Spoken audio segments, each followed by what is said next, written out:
Hi everybody, it's me Spring, the fiber enthusiast. Welcome to my channel. Today is a little different video. Today I'm actually going to be taking my hanks of handspun yarn and putting them into cakes and calculating how much yardage. And you're like seeing not all of me here, so all right, now maybe you can see me. I was trying to get you a decent view on the Swift. I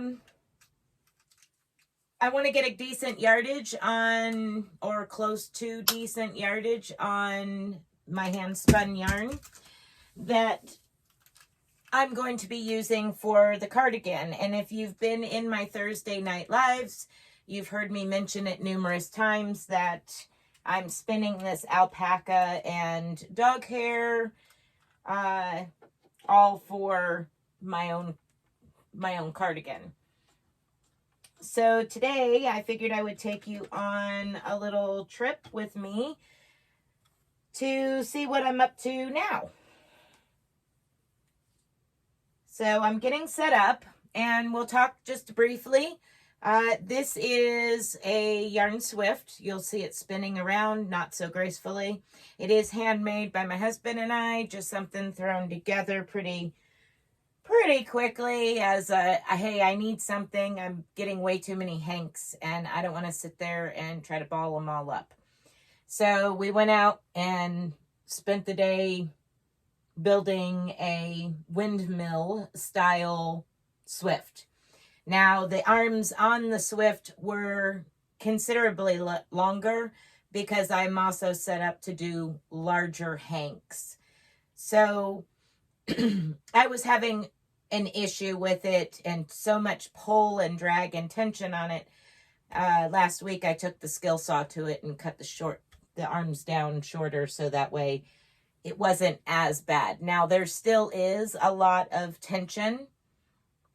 So you'll see me go through this process, taking it from the hank off the Swift into a cake. Then I take that cake and put it on the ground and I recalculate and recake it. Two reasons we can discuss real quick about it is, for instance, this cake here has 247 yards. Now it doesn't look like it. It's really small. That's because it's really tight. Let me back up where you can see me again.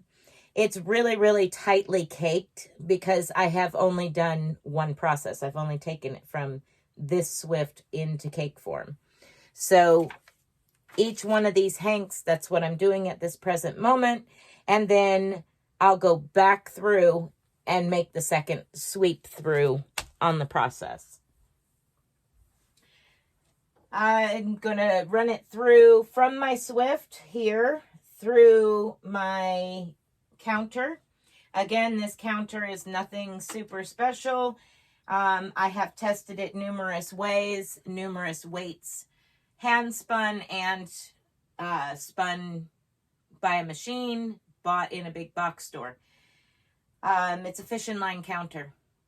Counts in feet, so I have to switch it over and turn it into yards. Not that big a deal. I place the yarn into it, lock it into place, and double check. Yes, it is actually counting. Now they are coming out with some really nice newer ones that are made and designed specifically for yarn. However, this works. The only thing that would be nice about it is the fact that if I run into a little knot, it's not going to make that big of a difference on the newer yarn counters like this does. If you run into a knot, you have to stop and readjust and reset everything.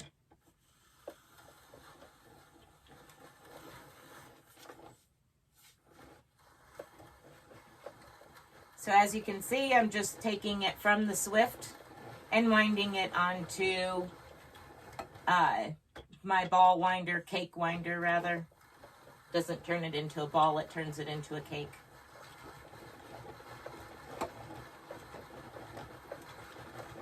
So I will do this and go round, around, around, around.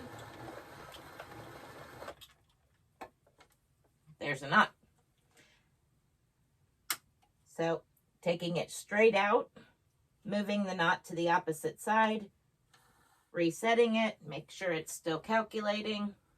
It is, and away we go.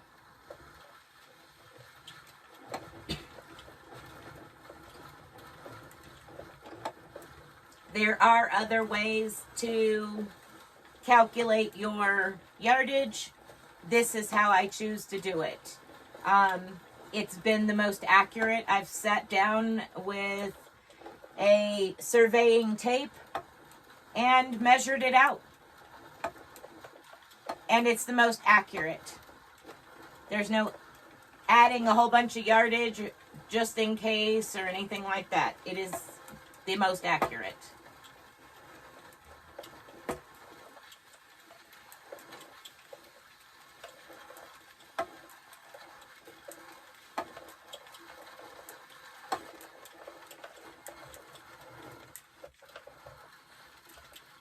So this is my day today. I will be back and forth from sitting down and calculating how many feet in yardage, into yardage, and I also will be occasionally taking a break from standing. My hips and knee can only handle so much of it at a time. So I will be sitting down here and there just to get off of them. And when I do that, I'm usually working on some type of YouTube stuff, other videos, editing, making sure that everything's going smoothly, and crocheting or knitting or tatting or something of that nature. Right now I'm currently working on some socks and one of Crystal from Bag O' Day Crochet's tutorials. It's on a cowl. It's just something that I could sit back and mindlessly crochet because her patterns are always super easy and nice, easy repeats.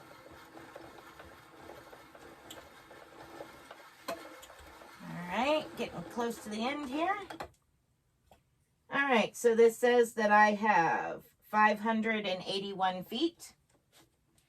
So I then take it from there, and because it is so taut and dense from so much tension being on it, being pulled off of this Swift, I'm now going to just put how many feet are on it, set it aside. And once I've made it through the pile of hanks I have over here today, I'll go back through and I'll recalculate and recake these a lot looser and less dense. That way there is some elasticity to the fibers, because if it stays like this, real dense for very long, it will lose its luster. It will lose that elasticity of it. So you don't want to leave it pulled tight for very long, or it's shot. There won't be any give to it at all. You can use it, but it wouldn't have any give at all to it. So we'll come over here. Oop. Go down to my table here. So here you can see I've got, this one is done as far as the first trip through. This one I have done 3 different times. The first time I had 390. Turn that around so you can see it. At 390, and the second two times after that I had 370. So I run through and just double check and then triple check if these two are not anywhere close. Take the number that is most common and divide it by 3, and that gave me 124 yards. So that's 124 yards. But I have a few here already that need to be recaked and remeasured. So there's those. I set them aside out of the way because this is my workspace. And this right here, my magnetic charger. This right here is my tablet for keeping up with my videos, my Monday, Tuesday, Wednesday videos. I go live on Thursday. Tells me what episode I did last, so I know what number episode I'm on. Saturday, I was live with Connie at Just Another Stitch. So I write that in. I know when that's happening and what's going on. And then I pre-schedule and do all of my videos ahead of time. And I mark it off when it's uploaded in green, and then I mark across it in pink to let me know that it has aired, and you, my subscribers, and the general public get to see it. This tells me what the next one is, and the next one is, and my live Thursday, my next episode, and so on and so forth. And then I write in any extras that need to be wrote in, like Thanksgiving Day. And I will write in up here on the 19th that I have to go for pre-op blood work for my surgery in December. So I keep all of this over here and just kind of keep an eye on it and as to what's going on and when I need to start adding more videos to make sure I have enough. I said that I was working on a bag-o-day pattern. This is a cowl. So that's sitting over here that I'm working on. I'm using my furls hook. Gives the stitch count for the pattern, and I just made it to whatever size I wanted. This is an acrylic alpaca mix. It's by Hobby Lobby. Delish Boutique. And the color name is Pinwheel Cookie. So that's what I'm using to make that pattern. She, of course, hers was done in a 4-weight, and I chose to go in the 3-weight, so I needed a lot more, but she's really good about giving you the amount of stitches for the pattern. And I'm also working, I have one more sock to make to have 2 complete pair from my video tutorials that are coming up in the next couple of weeks. I made one of these because I was coming up with a new knitted pattern. So I made the one and I got to the heel and I thought, oh, well, I'm making the kind of heel that I like. So I'll do a video on that because I don't have one yet with my favorite style of knitted heel. So I went ahead and did a tutorial on that and finished the sock off. Well, when I was what I was going to do is when I made the second one, I was going to do a tutorial on the new pattern. But I realized very quickly that it was hard to see the pattern while I was knitting it. So I said, okay, time to go with a different color. So I grabbed a different yarn of an almost solid color and started teaching the pattern. And I have a really hard time putting that much work into something only to rip it out.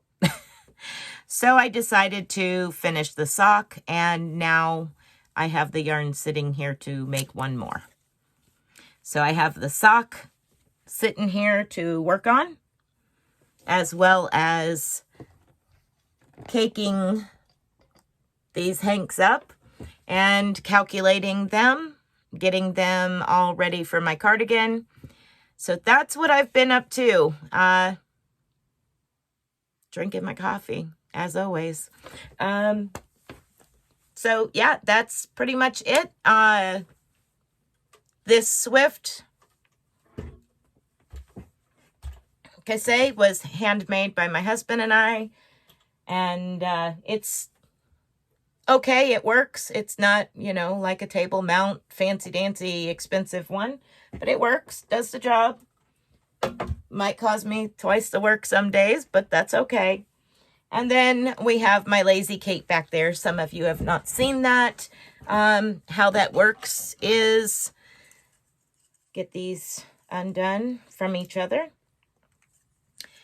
How it generally works is you have a bobbin full of hand spun yarn and another bobbin full of hand spun yarn, and they might all be full. Generally I 2-ply. And so these bobbins would go over here on a rod all the way down if need be, depending on how much on the bobbins I have. These are from my electric spinning wheel, nano spinning wheel. And they just go on there. And then when I'm ready to use them, I pull those strands from there to ply together on my big spinning wheel. Or the other thing that I use it for, and originally it was made for, was doing graphgans. I found I had lots of bobbins of different colors when I was doing big graphgans. And I said, okay, I need to be able to keep these separate. So I came up with the plan for it. And my son said, I'm bored. I said, okay, go make this. So he went out and made it. And needless to say, that's what I use for my bobbins for graphgans or for spinning. Mostly for spinning nowadays. I don't make as many graphgans as I used to. So that's a Lazy Kate, an upright Lazy Kate. Once again, made here on the farm, here at the house. Nothing big and expensive. So that's pretty much it. And that is today's What is Spring Up To? We'll see you in the next video. Thanks for watching, guys. Be blessed and be a blessing.